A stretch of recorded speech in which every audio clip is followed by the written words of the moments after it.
To make a pumpkin placemat, you'll need the placemat pattern, ruler, rotary cutter, fabric, and basic quilting supplies. The first step in your pumpkin placemat is to cut out all the background pieces needed. You'll need quite a few different sizes cut from the background fabric, the brown fabric, and then the fabric you picked for your pumpkins.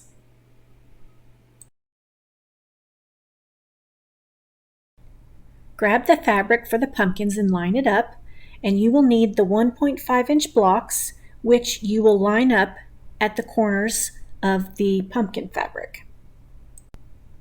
Grab a ruler and draw a line diagonally through each square as shown.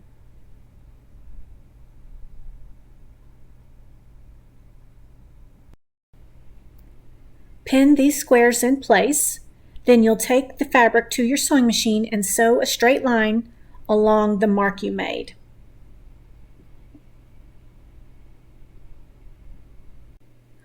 Once sewn, grab your rotary cutter and trim off the extra fabric. Then you'll take your fabric to the ironing board and iron the little pieces flat.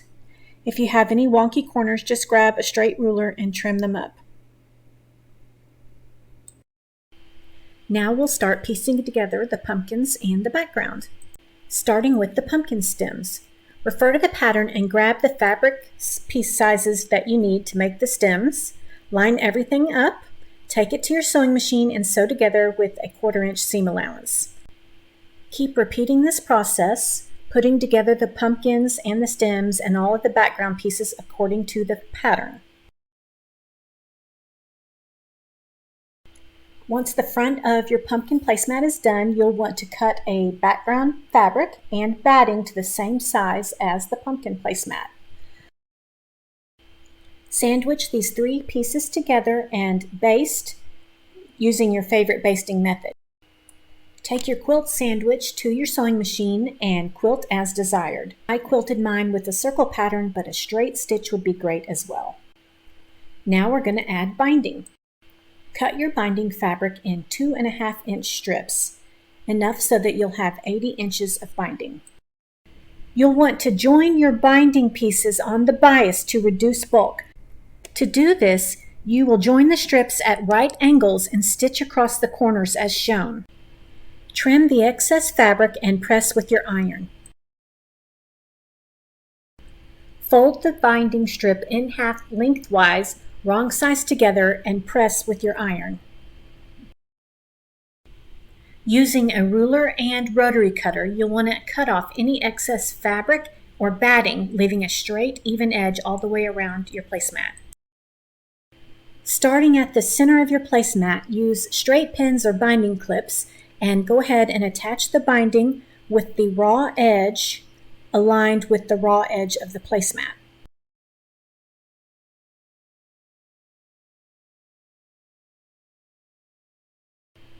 When you reach the corner of your placemat, fold the binding back, hold it in place, and then fold it up, creating a 90-degree angle. Use your binding clips to hold the fabric in place. When stitching the binding on, you will stop sewing right before the angle and then move the needle to the other side and resume stitching.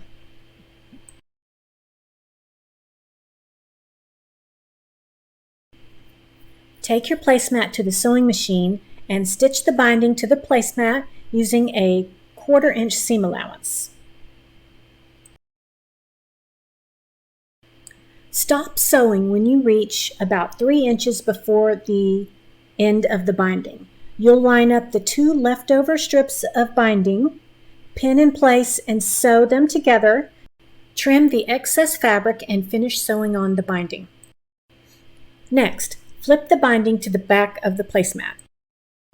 At this point, I like to give the binding a press with my iron to help push it towards the back. And then you will use either pins or your binding clips to secure the binding to the back. Take your placemat to the sewing machine, and from the front of the placemat, stitch in the ditch all the way around to secure the binding. And that's it, you're done. Check out your placemat.